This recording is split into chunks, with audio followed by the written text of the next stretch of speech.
The city lights spilled through the blinds, soft and golden. Elliot knelt above me, fragile and trembling, but with quiet determination in his eyes. "Baby, stay still," he whispered, voice barely audible yet commanding. I want to do this." Slowly, I swallowed hard, chest tight. "Are you sure?"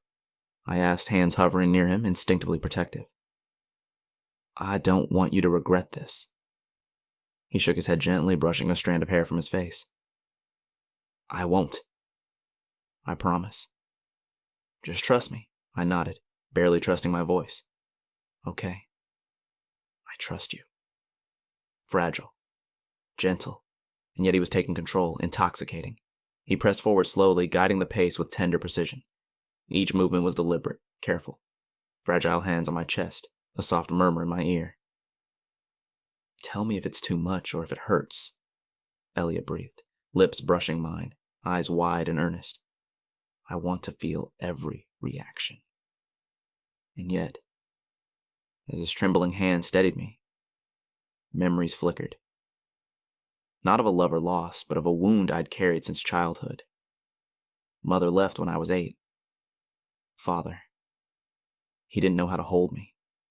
Didn't know how to love me. I learned early, trust brings pain. Wanting someone leaves you broken. I swore I'd never let desire ruin anyone I care for. Not again. Still, here was Elliot. Fragile, careful, commanding in his own tender way. My body and mind betrayed me, responding fully, helpless to the small, perfect man guiding me. "Be," I breathed, letting him set the pace. "Be gentle." He smiled softly, brushing his lips against mine. "Sorry." "I'll be gentle," I swallowed, whispering. "You're fragile, but so in control."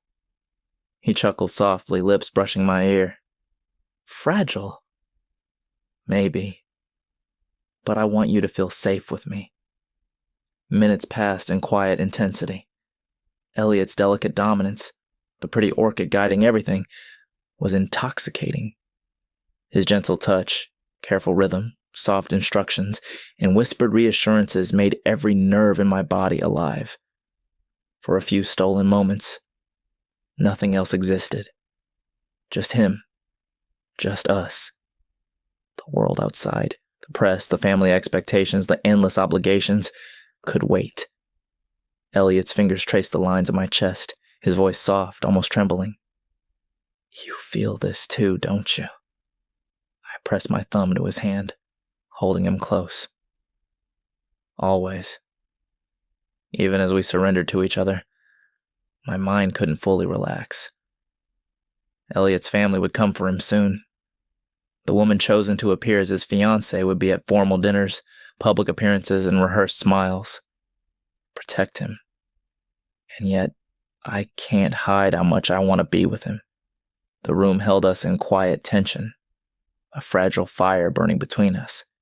Desire against duty, love against expectation. Neither of us could look away. I eased myself off the bed, careful not to wake Elliot. His soft breathing was a tether to the chaos outside this room. The hall was quiet, but as I stepped into the dim corridor, I almost collided with a familiar figure.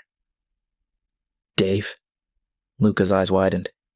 "You're up early, or late, depending on how you see it." I gave a small, tense smile, just checking on him. Making sure he's okay, Luca studied me, eyebrows knitting. "You're a mess, man. And you don't even realize it?" I shrugged, trying to hide the flutter of guilt and desire that lingered from the night. "I can't. Not when it comes to him." "You're not alone in this," Luca said quietly, his tone softening. "You've always protected him, but protecting doesn't mean hiding. Don't lose yourself, Dave." His words hit harder than I expected. I nodded, swallowing before slipping away to give Elliot privacy. Elliot straightened his suit as he entered the manager's office, stepping past the crisp city air and blaring headlines outside. His manager looked up from a stack of papers, expression grave. "Elliot, we've scheduled a family dinner. Your parents insist on hosting it, and they've invited the woman, the fiancée-to-be." Elliot froze, the weight of the arrangement pressing down on him. His fingers clenched into fists at his sides. "I can't," he said firmly, voice trembling slightly but resolute. "I won't pretend. I can't marry her. Not for appearances, not for my career." The manager leaned forward, voice firm but careful. "This is non-negotiable. Your career. Everything depends on you complying." Elliot's jaw set, eyes glimmering with defiance and fear. After a long pause, he straightened his shoulders, voice quiet but firm. "I'll attend. But on my terms. I won't pretend to be someone I'm not. Not completely." Meanwhile, I lingered in the hallway, replaying every tender word, every careful touch from Elliot. Protecting him had always been instinct, but now it was tangled with desire. A dangerous mix I wasn't sure I could manage. The dinner was coming. His parents, the fiancée-to-be, the world closing in. And me? I didn't know if I could stay close without getting hurt, or if I'd have the strength to fight for him when everything seemed to demand I step back. My hand pressed to my chest, heart hammering. I wanted him, needed him, but uncertainty gnawed at me. Could I hold on, or was this pretty orchid already slipping through my fingers?